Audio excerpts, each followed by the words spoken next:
Ram Ram Ram Ram Ram Ram Ram Ram Ram Ram Ram Ram Ram Hey Ram Ram Hey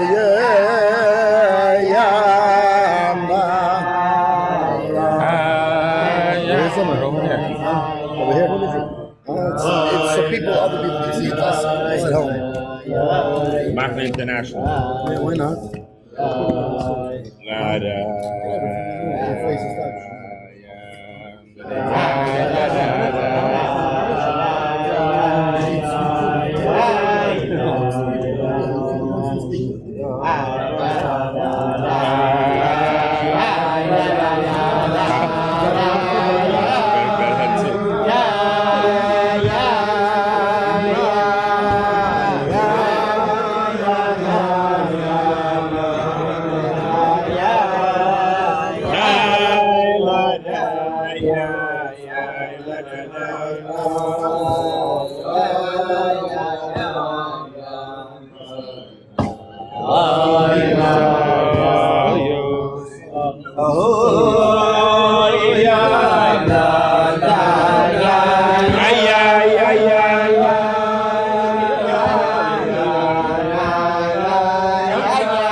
Farbrengen today night is a request from the Rebbe to Farbrengen in honor of his father.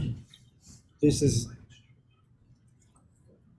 part of the Kibbud Av that the Rebbe had. He asked, the Rebbe wrote in a letter that he has the schus and chayva. He has a merit and an obligation to ask to Farbrengen in that day, say from the Torah from Lubavitch and speak about him. I'll start with a short word from Lubavitch, something connected to our parsha. Our parsha speaks about giving tzedakah. The pasuk says, "Ki becha evyain lo yisametz es levavcha ki poseach tiftach es yadcha." Open your hand and help the poor. So about tzedakah, it says the Zohar on the pasuk, tzedakah tatzil mimoves. Tzedakah will save from that. So Rabbi Yossi says that means who would save from that? That to the ones who are mishtadle be'iraisa, they're trying in learning Torah, and he says with tzedakah tatzil mimoves. This is tzedakah mamesh, and in trei gvanim ubitrein sitrin. two colors and two ways. So it means that, in simple words, that tzedakah tatzil mimaves, the tzedakah saves from that to the ones who are trying in Torah, and to the ones who are giving tzedakah in two ways, two colors and two ways, two sides. Train gvanim and train sitrin. So the Lubavitch explains that in the pasuk tzedakah tatzil mimaves, we find the word maves twice. The first is open, tzedakah tatzil mimaves, and the second time, if you take the Rosh Teves tzedakah tatzil mimaves, vav, tof, mem, you find again the word maves. Tzedakah tatzil mimaves, vav, tof, mem. So we have twice the word maves. Because as Shalom, there's the two ways, two abilities of death. The first is that when the body leaves the physical world, and the second explains this is the death of the neshama in the coming world. That's why it says in the Torah, sometimes we find in the Torah, moisyumas and moistumas, ikoris tikoris, and so that's like a double way of death. So he explains that through learning Torah, as he said, the Zohar says, the mishtadli be'iraisa, the trying, learning Torah, and through giving tzedakah, as the pasuk says, tzedakah tatzil mimaves, through these two things, saves the person from two ways of death, the two levels of death, double death that I mentioned before. Because also by learning Torah and by giving tzedakah, there's two levels. First, there's a learning Torah in a regular way. You say that it mentions in Tanya brings and a person learns regilusoi the way he's used to, and then there is yosem regilusoi. And shoyne pirkoi mea pamim, shoyne pirkoi mea ve'achad pamim. And also in tzedakah, there's the way the person gives tzedakah, what is has to give, and what he feels he can give. That's one level. The second level is when a person gives more than he feels that he has to. As a poor person comes to him and he asks him for tzedakah, and he gives even more than he was planning on giving, and more he feels that he can give. So we see there's two levels of learning and two levels of giving tzedakah. So Lubavitch explains that this is what the Zohar says. Tzedakah tatzil mimaves ubetrein gvanin, train sitrin, that tzedakah saves from death in two colors and the two sides. So he explains that two gvanim means that what's the color? Color is something that you see the physical, you see it, it's open. And sitrin is a way. Sitrin means tzedadin. Tzedadin is something which is not so you don't understand. Like you say two sides. It's something that you see or you don't see. It's not something that you can visualize or you can point at.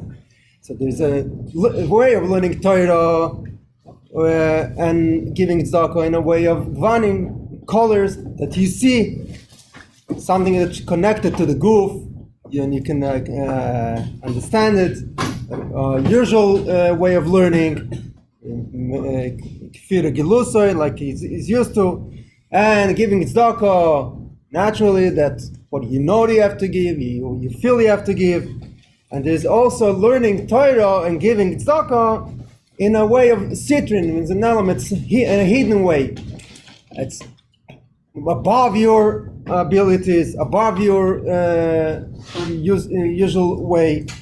So we have to learn Torah, not only in the regular way that we're used to, also above that we're used to, and also giving tzedakah. It's more behind what we can give, what we think we can give, and we used to give.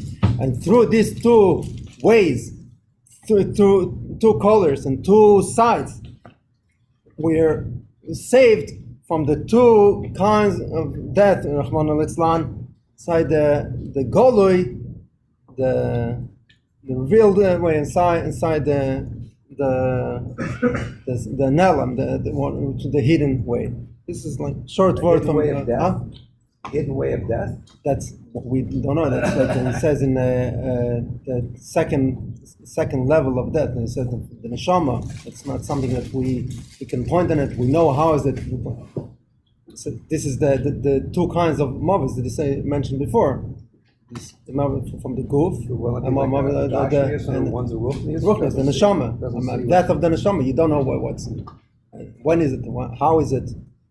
That short. I mean, for sure, explain Neshama forever. Huh? Neshama eternal. So that's what does it mean that the death of the neshama? It's not something that we can point on it.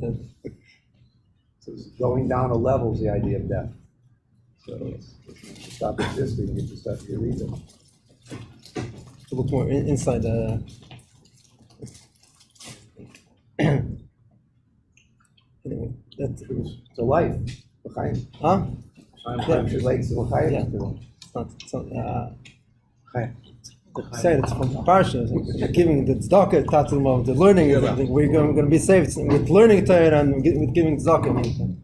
The Rebbe said, giving tzedakah, it's not only literally giving tzedakah, it's helping a Jew in any way. Helping in learning is also giving tzedakah. I think we should do both open ways.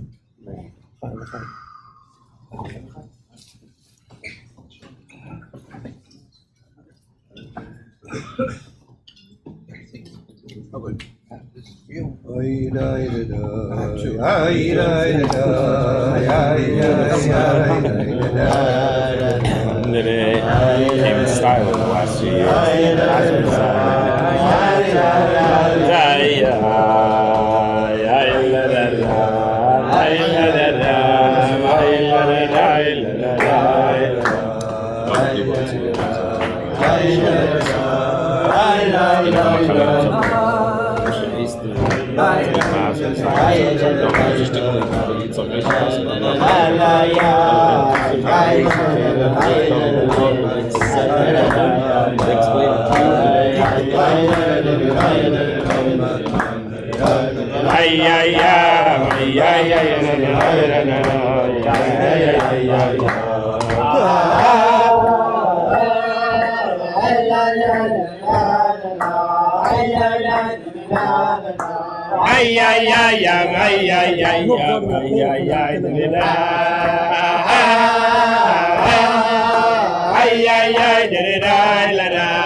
Chaim, Chaim.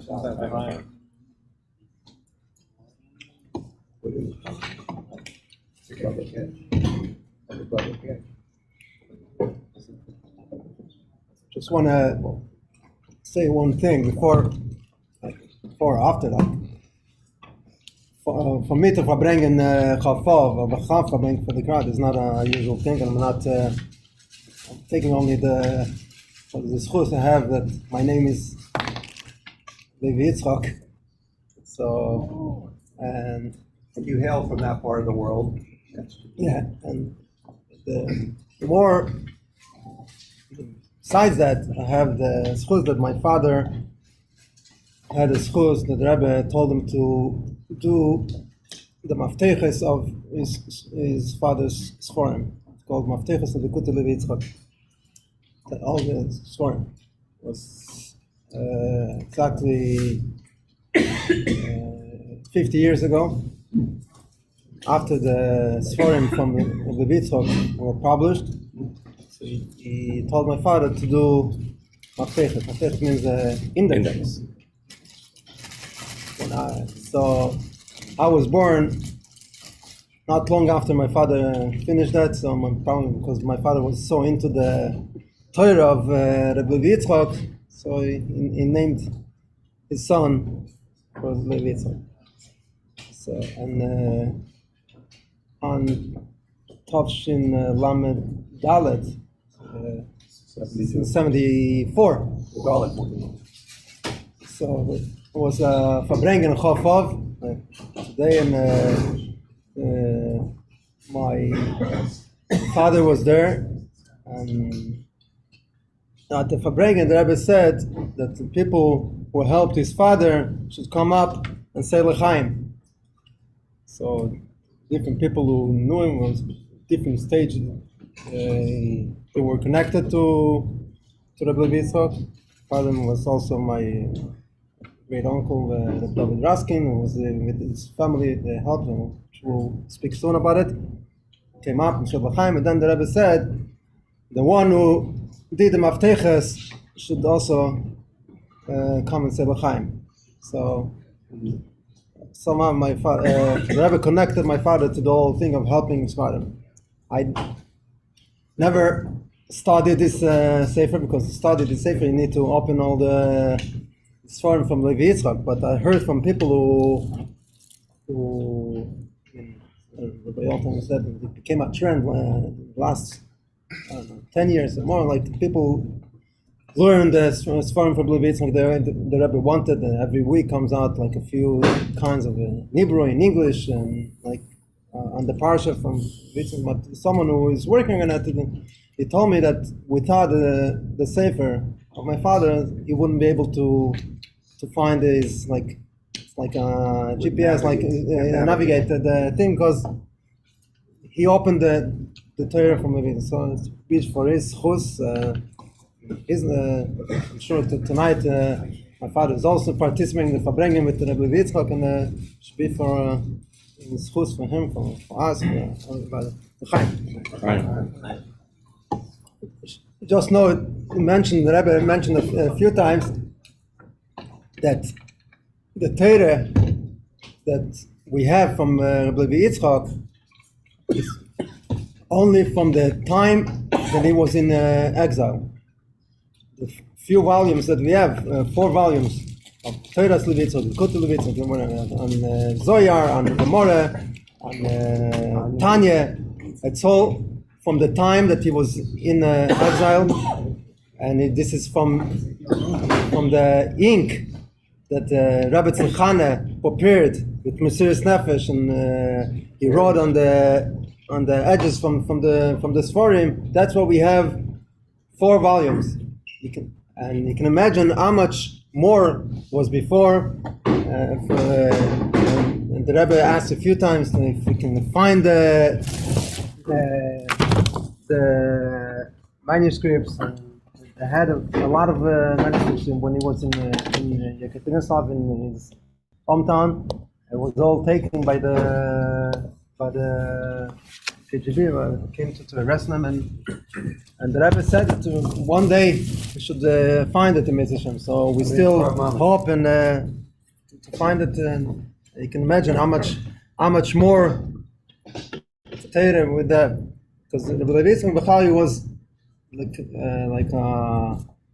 Kamayon Anivea, like a spring, flowing spring, like whatever he was able to talk and speak. And it didn't matter who sat in front of him, was learned people or not. He sometimes tried hard to bring it lower to the people, but he did it, and he did it until his last days. He was able to speak. He was talking about he was saying things and explained things in Torah and Zohar and all the things. So whatever we have from his Torah, so it's all from this time of Golus. You can imagine he was with no books, and he was writing.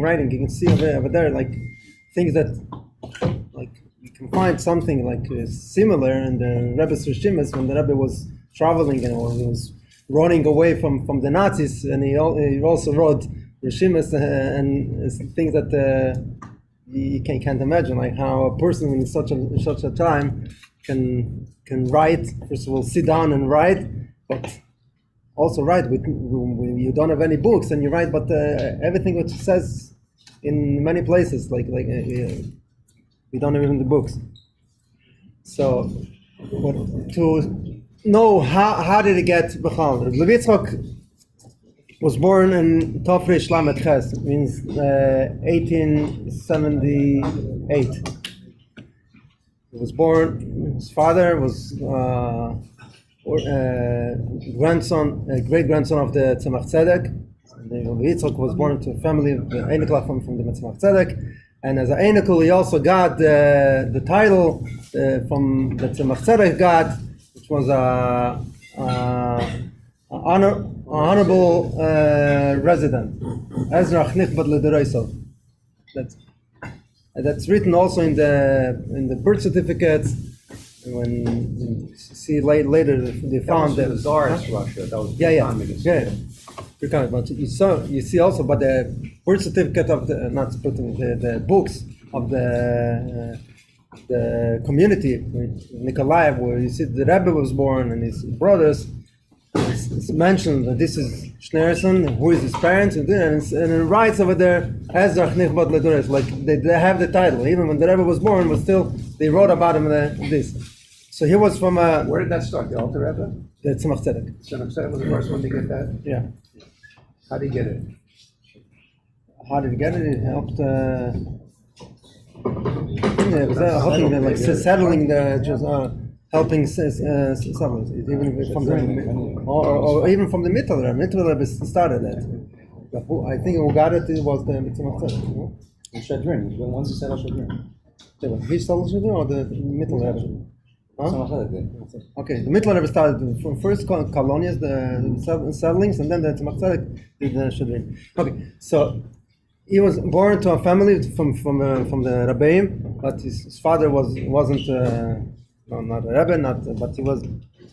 Then later on, he married to the family of Yanovsky. His Shver, the Meir Shlomo, was the Rav of Nikolaev. Then there he lived for a couple of years, like 10 years. The Rebbe was born there, and later on he got the position of the Rav of Yekaterinoslav, which later became Dnipropetrovsk today. How did he get the thing? Was the Rebbe Shmosei and the Rebbe Rashab helped getting was or two sides in the city, and the Rebbe pushed that he should get the position. He was very well connected to the Rebbe Rashab, and he used to travel to the Rebbe Rashab for Yom Tovim, Shavuos, and some other times. And the Rebbe Rashab was calling him for different sifis. They were like they needed his. Even when he was younger, he used to come and was called for the Rebbe Rashab. He was very mekusha to the Rebbe Rashab. It's interesting that he never took the Rebbe to Lubavitch to visit the Rebbe Rashab. Why? Don't know, but only when I was young, I was saying that maybe it was like Alter Rebbe didn't go to the Baal Shem Tov. He was connected to the Magid, so the Rebbe was connected. But this is all like people say. We don't know what's the Speculation. Yeah, speculations. But that was the fact that he was very connected. We know that when the Rebbe was born, he got 7 telegrams in the first day and in the following days from the Rebbe Rashab, what to do, how to deal with the Rebbe. And so he was very connected and to the Rebbe Rashab. And he was a Rav in Yekaterinoslav. He was very very strong in his rabbinical position. From one side he was very tough, and from the other side he was very kind and trying to help all the different people. I know it was last night we spoke that heard that even on Non-Jews. I'm talking about the Jews that weren't so much observant, or for certain reasons they couldn't be, like on Rosh Hashanah, Yom Kippur, he used to make an early minyan in shul for the people who wanted to come to daven, but they needed to go to work. So from one side he was very strong and tough in Yiddishkeit, and he didn't let go for any corners. But if a Jew needed to come and daven in shul, even in such a holy day, he helped them to do the minyan. Like you have people like this black and white. If you don't come to if you don't keep Yom Tov, so you're totally not you're worthless. No, he saw to the depth of the Jews that they wanted to come down, but they couldn't do it. So he did minyanim for them. But he had certain people he had over there, like oppositions, and so I think that Rabbi Tzimchana writes once that was misnaged in town. He was trying to tease Rabbi Levi Yitzchok and told him, like, why does David HaMelech say every day, we say Tachlan, Shomer Nafshi Ki Chosidoni, because a Chosid needs a special protection. So he said, so he told them that not a Chosid needs a special protection. Only because he's a Chosid, he can get protected. But if you're not a Chosid, any protection would not help him. He was like giving back the guy who was like trying to tease him. But he was very, very tough in his rabbinical duty, but because of that, later on, when the communist regime started to look after the Rabbonim, so they looked after him and they wanted him to do less that he was doing. But he was always giving in his speeches, he was talking how strong we have to be and how we have to mechanech the kids in the true way and not giving attention to any side winds that are bothering us. We have to stay strong. And we saw in the video last night on Machal, the Rebbe spoke many times about the Mesiris Nefesh that he had, that even later on that they asked him to do certain things, to sign for the government, and so he didn't even when he knew that he's in danger. One story that I've repeated, I think more than once, about the matzahs, that he was asked by the high authorities to give a hechsher for the matzahs, but he wouldn't give it. Because if he doesn't have his mashgiach there, so he's not going to give. There's another story about Ashgacha for Pesach to show how how he was so careful of giving hashgacha. As hashgacha for sugar. What can be wrong in sugar?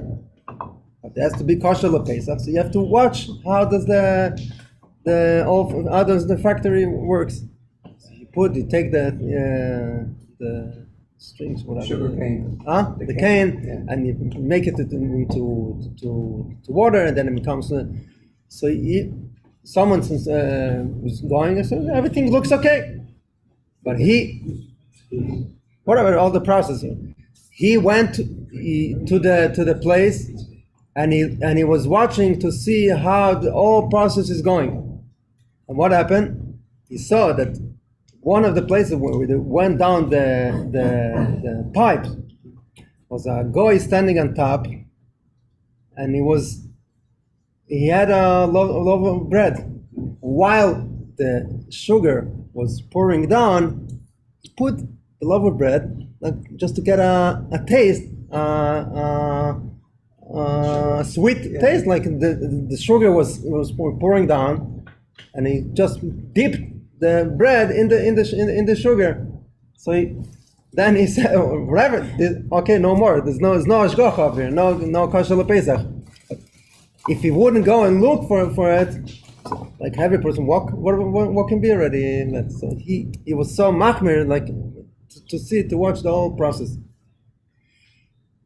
In 1939, he was arrested, and the way he writes in his Rishime, he went to Kharkov and to Chile. No, still in Ukraine. He was in Kiev. He writes all different stops that he had on the way, and it's interesting to read. You can take it to look at Lubavitch, read. There's a Rishime that he writes what was the steps of his arrest till the guy came to the goals, and he writes different things, which train did he go, which number, and which number of wagon of wagon that and he did gematrias, what it has to do, and it's fascinating to read the whole thing, how he takes everything and translates to Kabbalah. Then he got to Kazakhstan. The village was called Chili. In the beginning, the Rebbetzin Chana was looking for him. She went to give him packages. She didn't know if he got to him, didn't get them, and a lot of times they just used to take the packages and never give it to the person. Then later on, when she found that he was sent to Kazakhstan, so she took a train and she went there too. Although she was a free person, but she went together with him to Golus, and the way she describes which place he was, like not the civilization didn't get to it. It was totally uncivilized. It's even a low statement because it was totally dangerous for a person to live there. Even like the way it was muddy and all the Insects. and the people got sick, and that's the mice. That's how he got sick later. What was it that he passed away from? Passed away from Yanamaki. So he was there for I think 2 years or 3 years. I have to look again. And he was there. There were later on there were Jews that found out that he was there. One of the people was Aryeh Leib Kaplan. He was sent also to visit the Seder of the Kaplans. Didn't come from a Chassidish mishpacha, but he was there. He was a Rov, and he found them, and he helped them with getting bread. He was standing in line, and he was bringing them he helped wherever he could. He was there for a long time, and now it comes to like the part that I've heard already. As I was a child from my grandmother, my family was her family was involved in that. Her family came to Kazakhstan in 1942. They ran away from Leningrad, went to Asia till they got to Kazakhstan. They went to Uzbekistan and then to Kazakhstan. When they were in Almaty, they came to the city Almaty. Then they heard that the Lubavitch is there. It was winter 1944. They were there already for 2 years, and my grandmother was in winter. She got sick and she was in the hospital. While she was in the hospital, she met a Jewish young lady who came originally from Yekaterinburg, from the city of Lubavitch. And she knew about him. She didn't know him personally, but she heard that he's in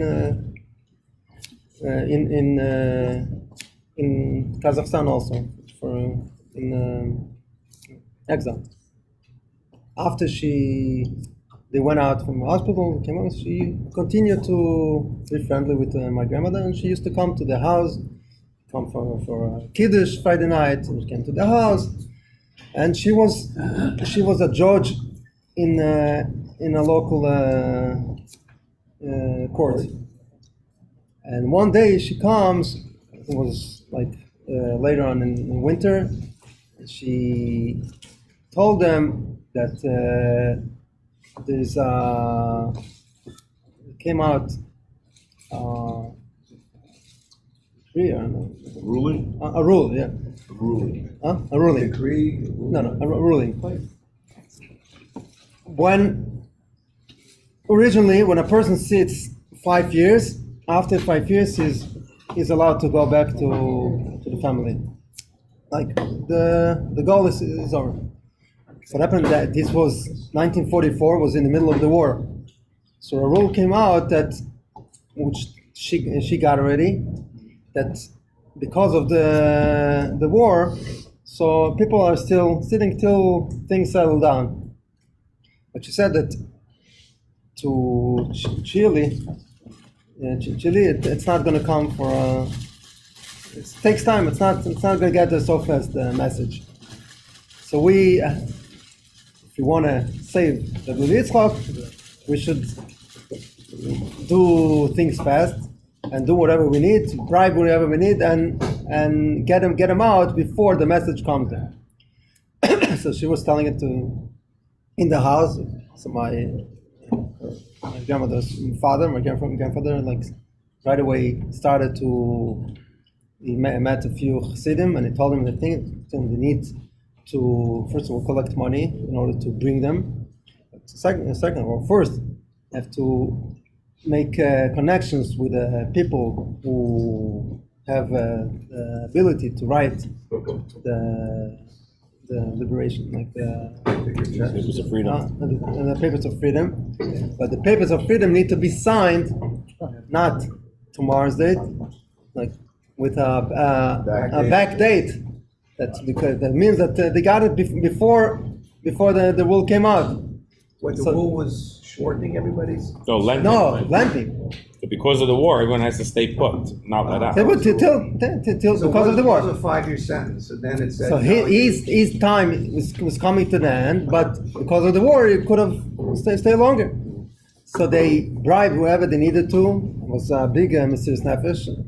And then they sent a young lady named Batsheva Altois, and she traveled to Chile, and she gave all the papers whoever needed to give. It was a big danger for her to go with the papers, with the money, whatever. Was it a woman? A woman. Yeah. Why? Probably less of Suspicion, yeah. And she got them out. It was Pesach time, 1944. Then after Pesach, he came together with Rabbi Zechana to Almaty. Came to Almaty, the Chassidim prepared for them a house already, not like the head over there, a room, and started to make a minyan. And people used to come and to daven and he Torah gave. there? Huh? They had a Torah there? Yeah, it was a small community, but so he was coming to shul in the beginning. He was going to the shul to daven. Later on, they needed to do like a hidden place, but they used to come together and daven every Shabbos and used to give speeches. And over there also, he continued to tell whatever needs to be told to people, how to give the right chinuch. And he wasn't afraid of anything, even though they knew that the people watching them all the time.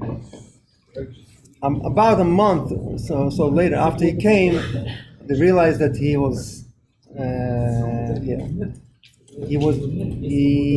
got sick already over there. But as I heard, like because of he was so like stressed out. We told the situation that it was.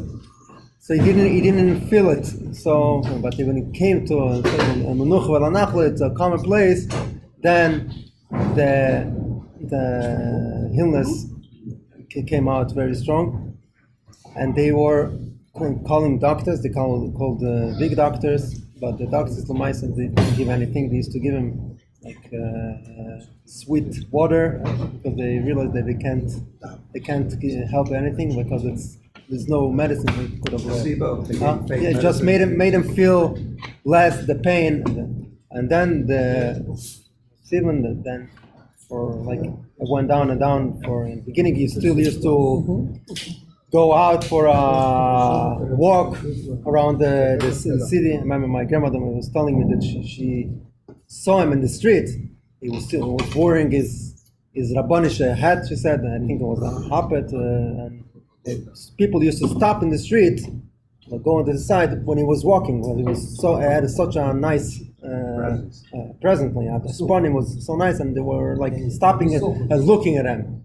You can imagine how was he before he got really sick. It's interesting thing that the Rebbe got the picture of his father. The famous picture was till the 90s. It was a picture of. Looks very like then we didn't know before. If you remember, the picture was like a picture of an old man, and later on it came out on our poster tonight. No.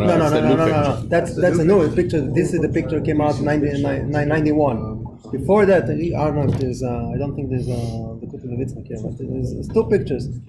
So the Rebbe got these pictures in the 70s. And the Rebbe got this picture.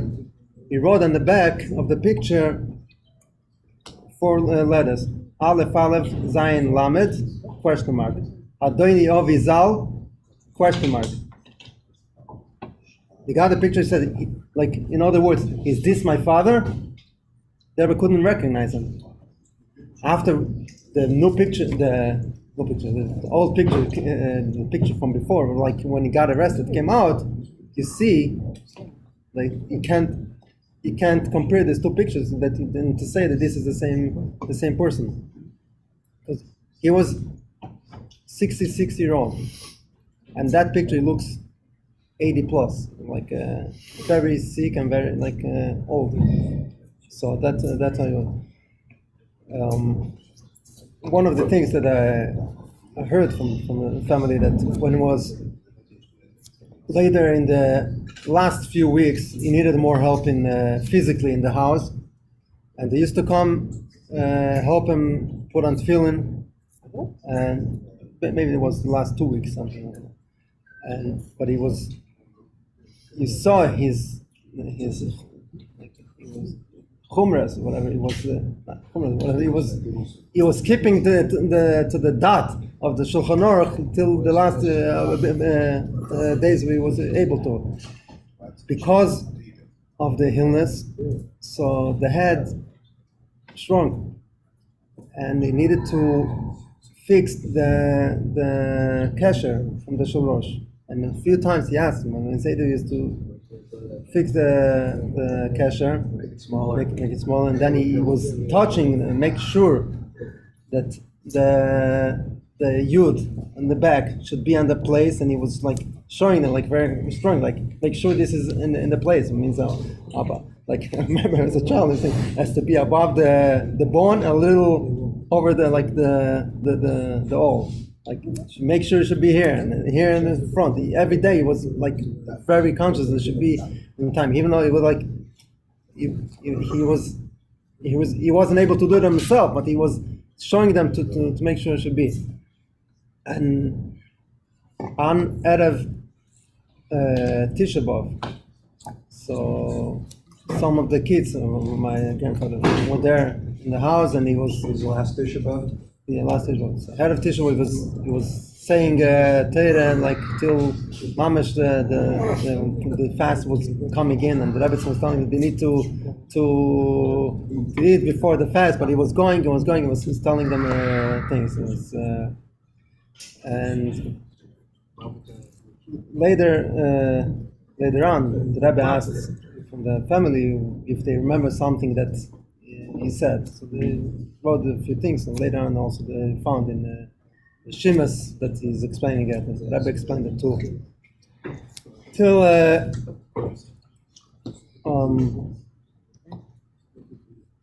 when he was my grandfather says that Mamash in the last week he was a moya, so he did a bris for a 4-year-old child, and after the bris he came to the house and he told the Lubavitch that he just made a bris.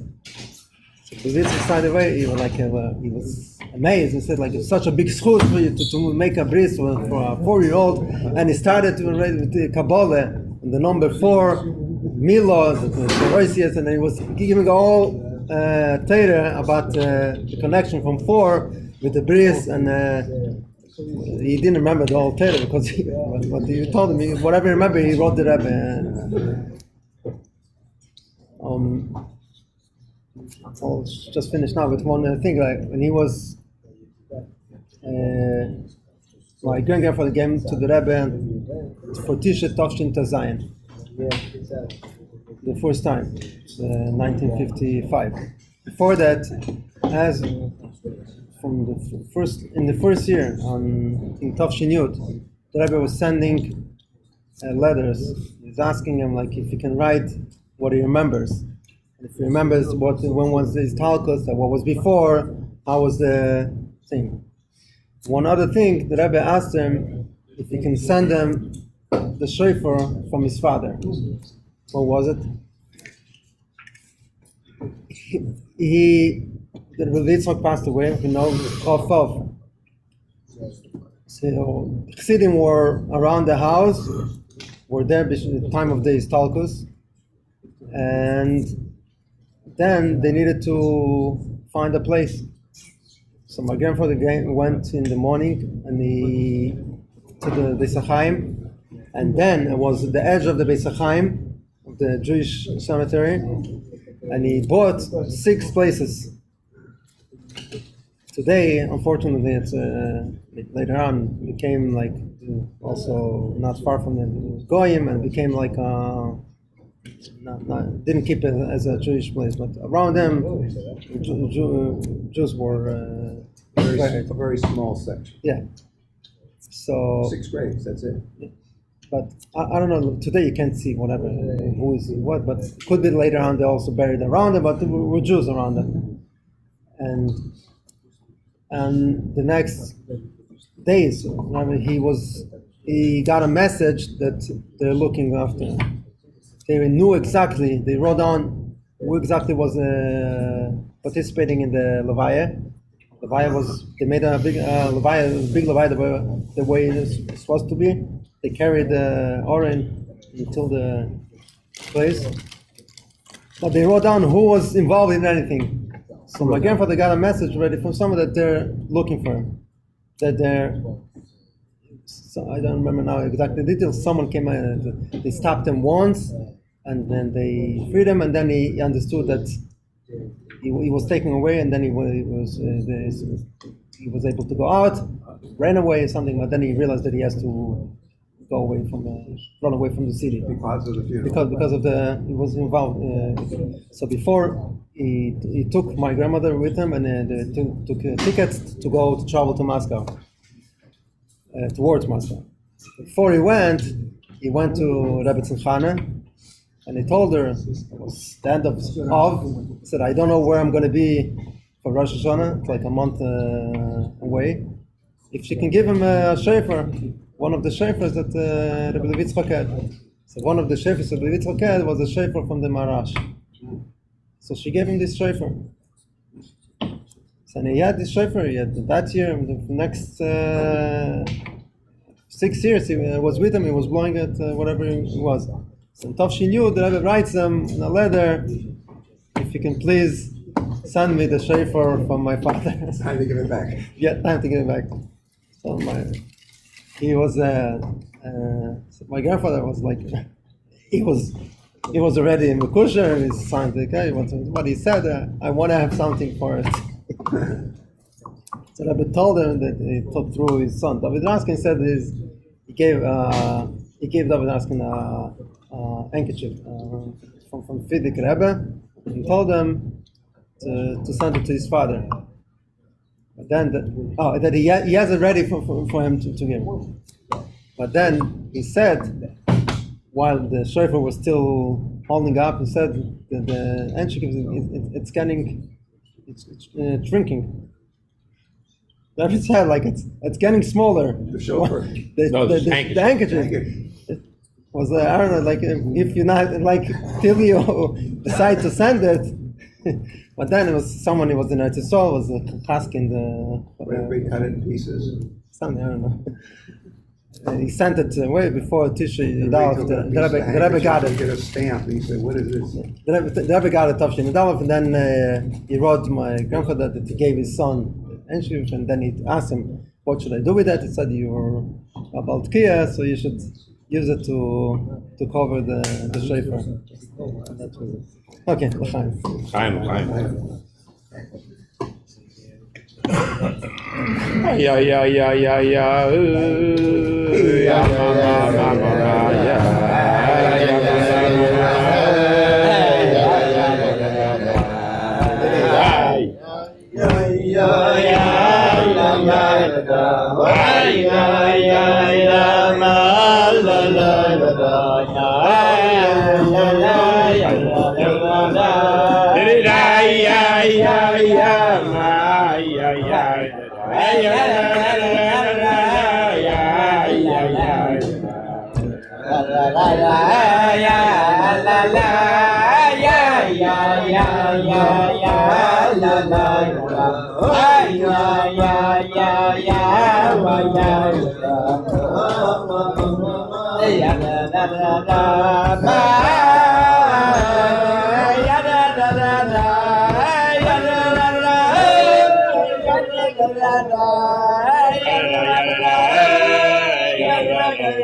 Fight broke out in the outfit. Chaim, Chaim.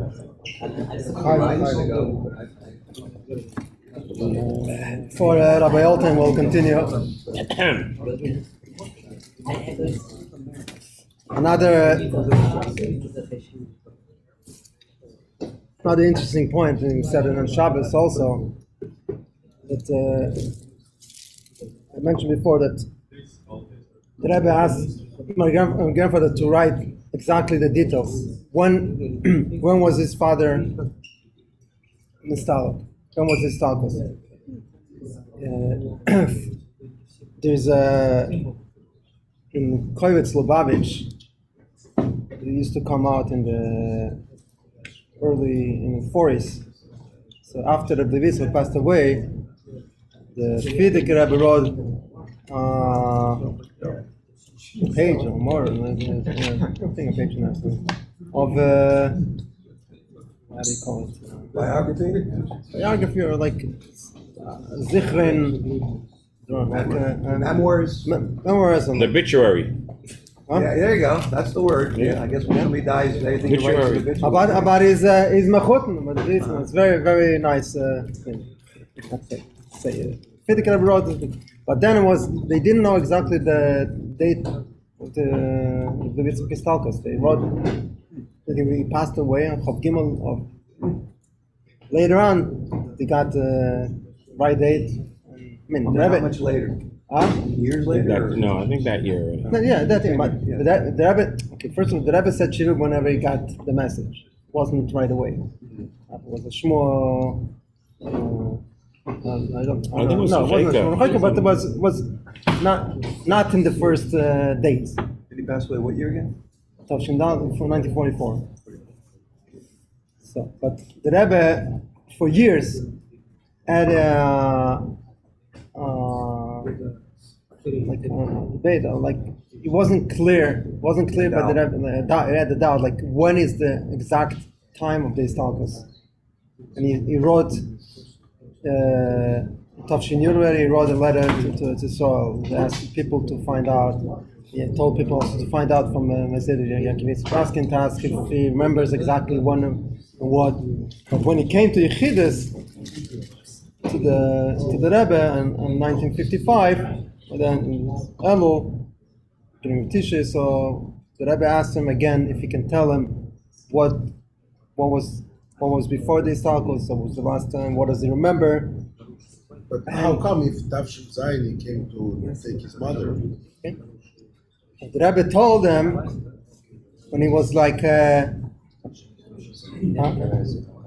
he was he didn't write the Rebbe, he didn't ask the Rebbe, but it was obvious, like something like, why are you asking me? When he met his mother on Tavshin Zayin, 1947 in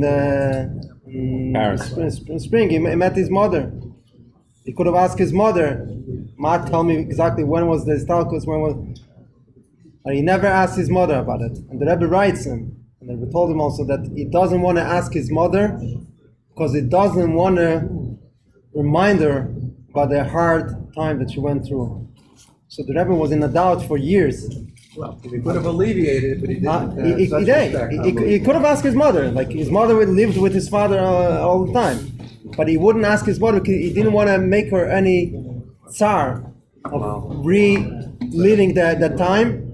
So you see that the kibbutz that the Rebbe had, like chas v'shalom, not to make her mother feeling bad because memorize the time of the Istalkus. When the Rebbe's brother passed away, the Rebbe that was also awesome. sent telegrams from England or whatever. And there's a letter from the Rebbe Tzimchane.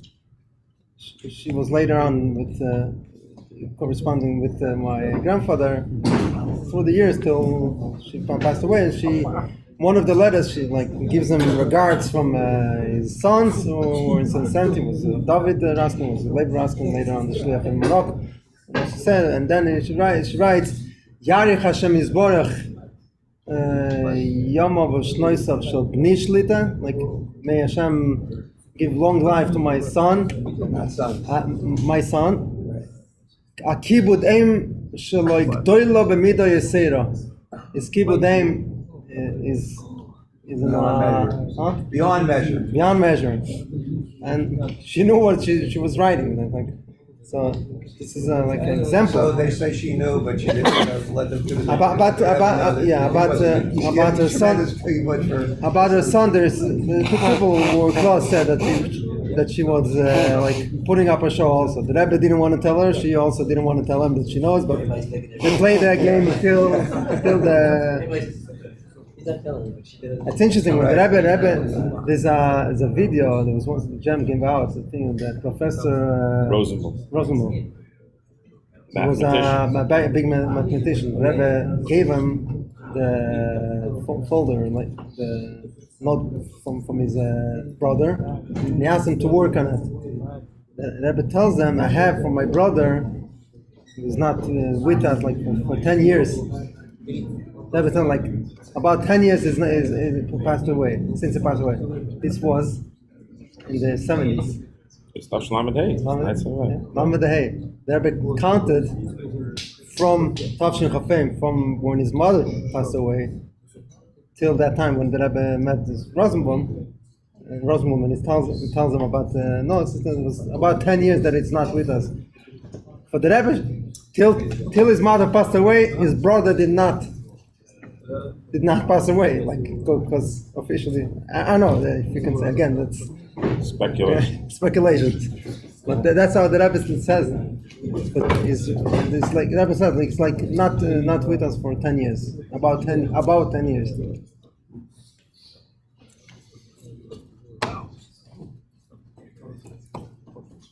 So we can all learn to have a little bit more out there. You would have a little bit more. Yeah, we can learn a lot from the Rebbe. Okay, so there's all Chaim.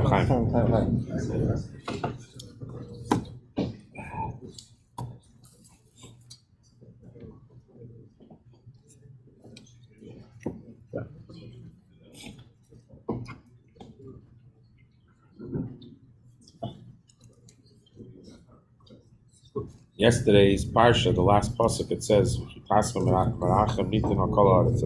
the fear of the goyim will be, when you come to Eretz Yisrael, the fear of the goyim will be on all the people.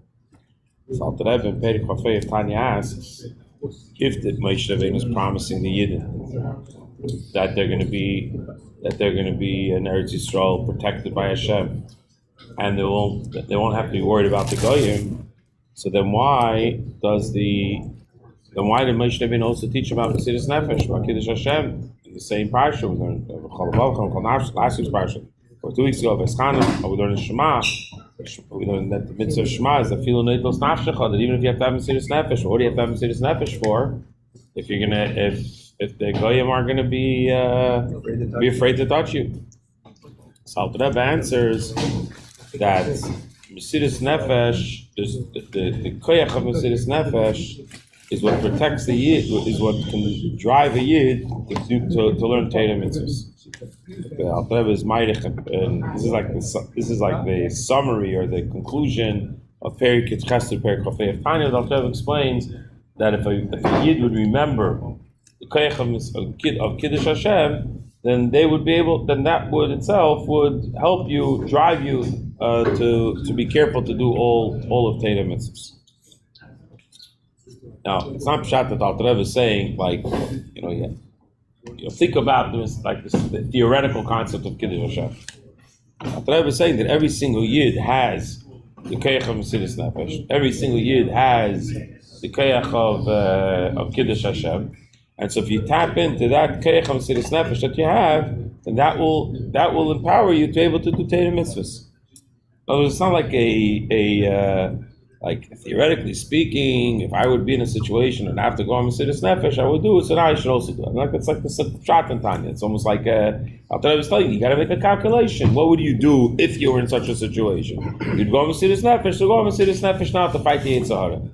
But the Chassidus sees everything is a inyan amiti, it's a MS. It's not Pshat that it's a theory, but there's a koyach of Mesiras Nefesh that Yid has. The koyach of Mesiras Nefesh that Yid has is there whether we're put to the test or not. That's all that I was saying. That even though the Yidden are going to Eretz Yisrael, they're not going to need to actually use this koyach of Mesiras Nefesh to fail mamish, but that koyach of Mesiras Nefesh exists in the Yid.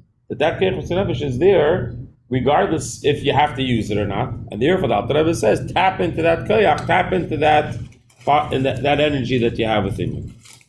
I believe, if I'm not mistaken, it's a maimer from a maimer of Chof, where the Rebbe says that even though the koyach HaMesiras Nefesh is by every single yid, but you can't compare it to a person who uses the Pel Mamish. In other words, the koyach HaMesiras Nefesh from Pshat and Tanya means koyach HaMesiras Nefesh is every yid has, and every yid who learns Perek Ches Chafei, uses the Alter Rebbe's method to be misgaber al yetzer, so then they're using the koyach HaMesiras Nefesh. But afal pikein, it's not the same to a person who actually uses it to pel mamish. And this is what the Rebbe, in other words, we know about the Rebbe's kibbud avim from the way the Rebbe treated his mother and visited her every day. That's the gashmis of how the Rebbe did the kibbud avim for his mother. We know, but the of part of it, we also know from the way the Rebbe spoke about his father, the way the Rebbe taught about the Rebbe, from when the Svarim came, the Rebbe every single Shabbos, the Seder by the Farbrengen, until the Rebbe passed away, the Rebbe's Farbrengen are very systematic, very organized.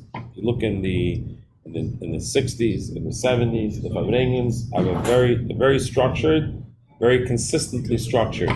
The first sikha that I would like an opening on the topic of why there's a Farbrengen. The Rebbe did Farbrengen every Shabbos. So Shabbos was usually Farbrengen in those years was because it was a special Shabbos. So the first sikha was what's special Shabbos, Shabbos Avarchim. It's like what's the Shabbos Avarchim? What's the topic? And then after two sikhas or so, if there was a maimer, then the Rebbe said the Rebbe would teach Rashi.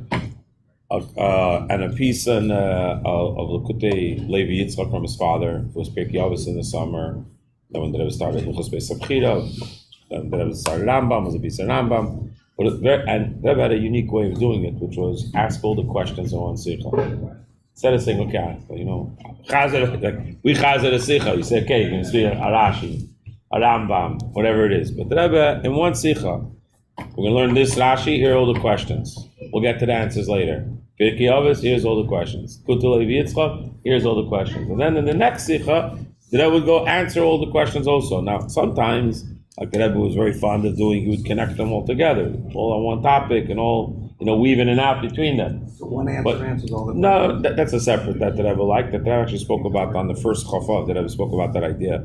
The Rebbe said to see him on Mesechus Kedushin, he said that the Rebbe asked a lot of questions. The Rebbe said that if you have one answer that answers all your questions, you hit gold. But if you have to answer each question independently, it could be you're right, but you don't know.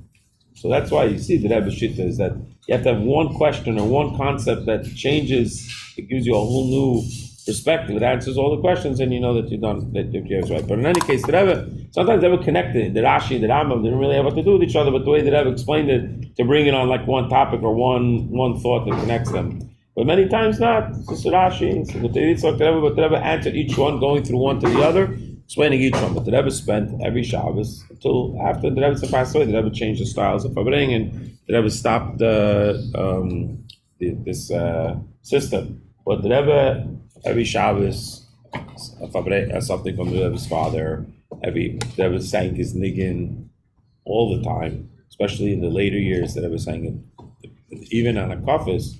The Rebbe generally, we have the Rebbe's hakafis niggin for Simchas Torah. In the last years, the Rebbe himself started. If the Eilim is going to start singing hakafis niggin for the Rebbe, they would say the Rebbe's hakafis niggin. But the Rebbe himself, they were saying whatever he wanted, right? So the Rebbe, the last years, the Rebbe started, not all the time, but many of the hakafis. So the Rebbe's hakafis, the Rebbe started his father's niggin.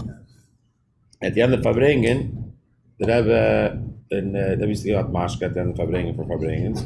So for many times, they used to sing Harikesi Lachem Bracha, which is give a bracha, Keshel Bracha. They would sing Harikesi Lachem Bracha. And then in the last 4 or 5 years, the Rebbe switched it out. At the end, after Yom Mashka, the Rebbe started his father's niggin. It was very. In other words, the Rebbe's what? Niggin of Sameach. It was like a what?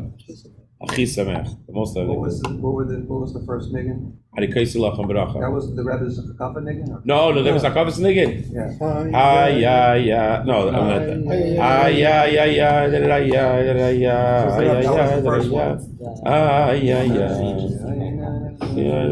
That's what they sang by the Rebbe's Hakafis. That was the Hakafis thing. The Rebbe's Hakafis thing. I'm not sure how it became the Rebbe's Hakafis thing. Then they shifted to. The Rebbe started. Not shifted. The Rebbe started Hakafis. The Rebbe started his father's Hakafis thing.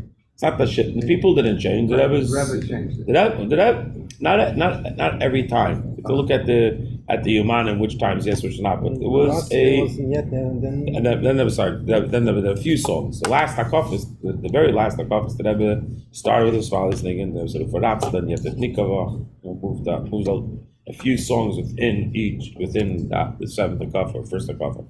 But point is that the Rebbe made his father very, very present in his Torah, Nigunim, and so the kibbud. So by the Rebbe's mother, the kibbud of Aim. So the Gashmi is going, taking care of her, and making sure she's well.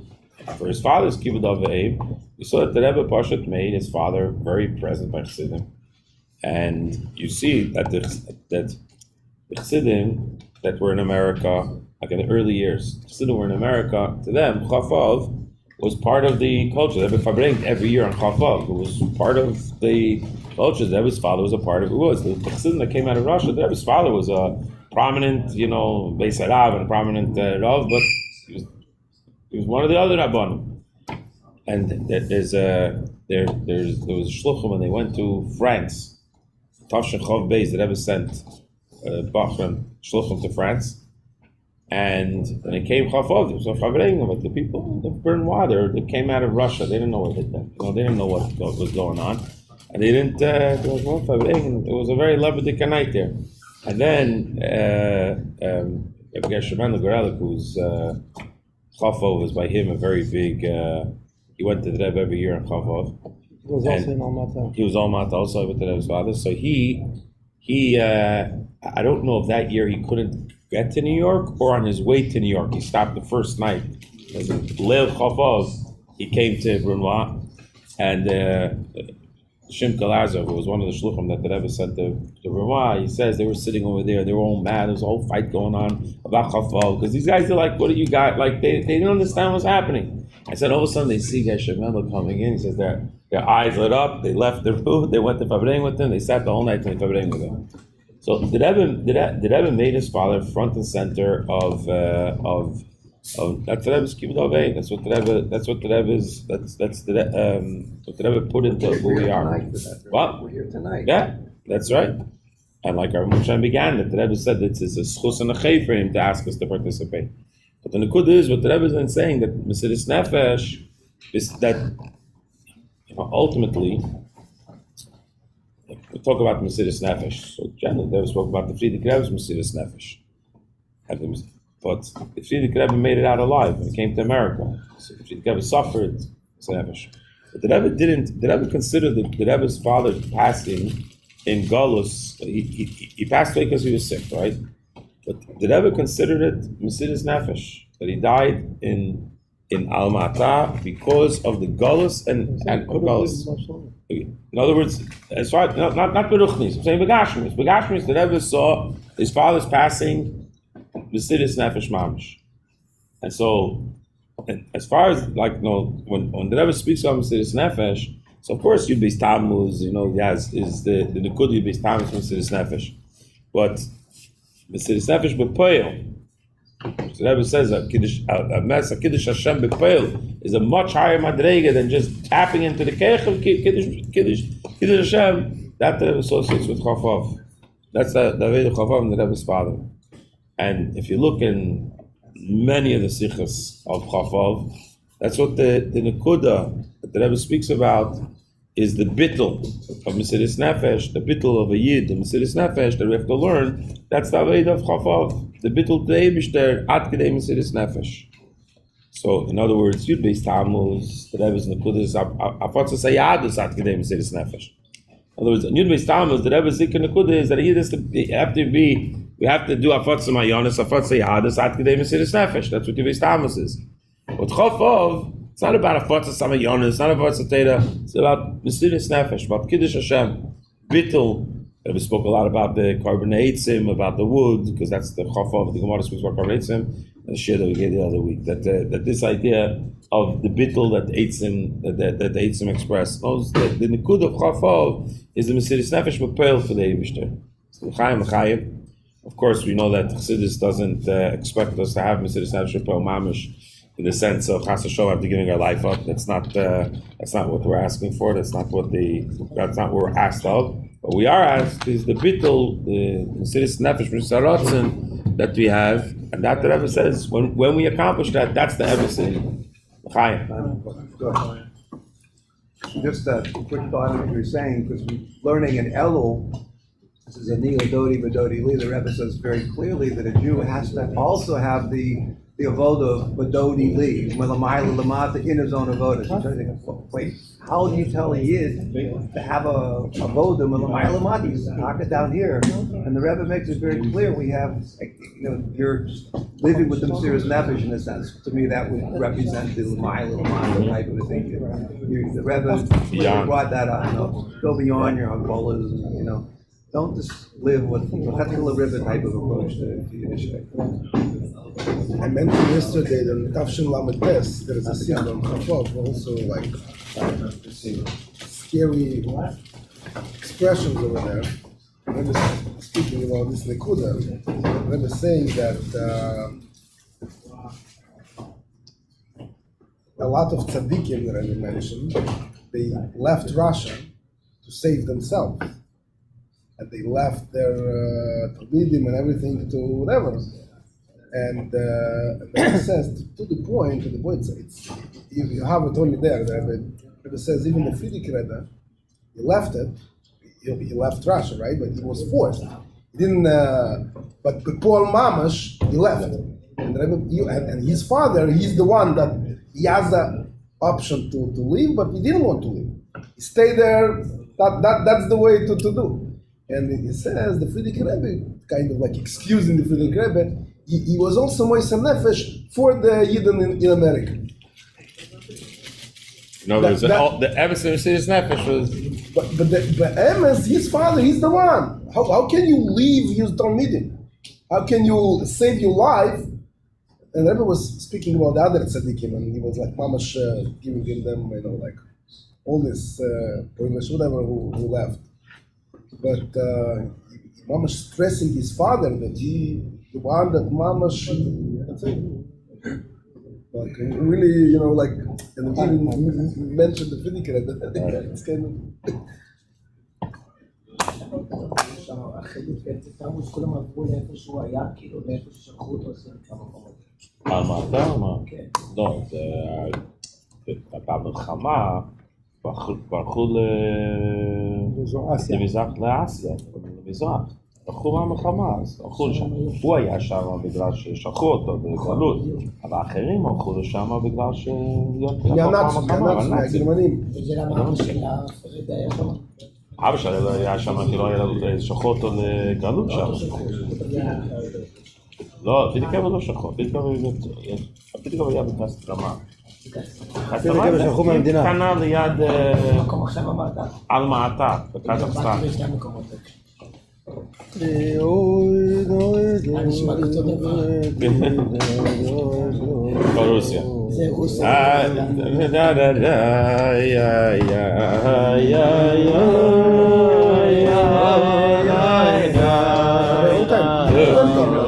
I was never there, no. No, I never had a. remember צדיקים, we went a lot.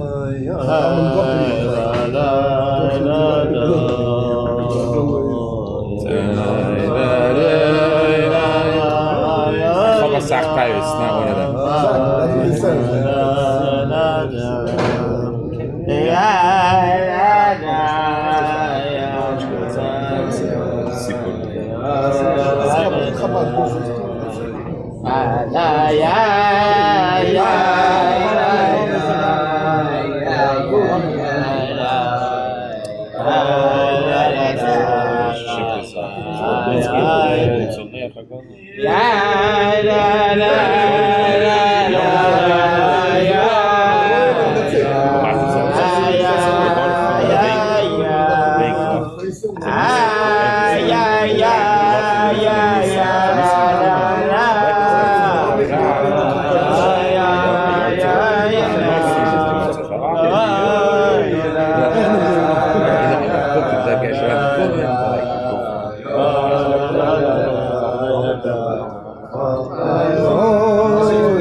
That's what he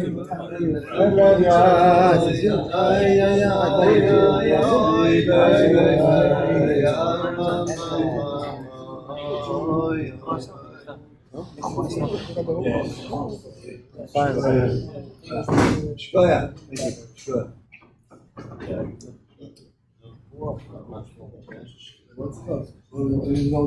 So that's one more.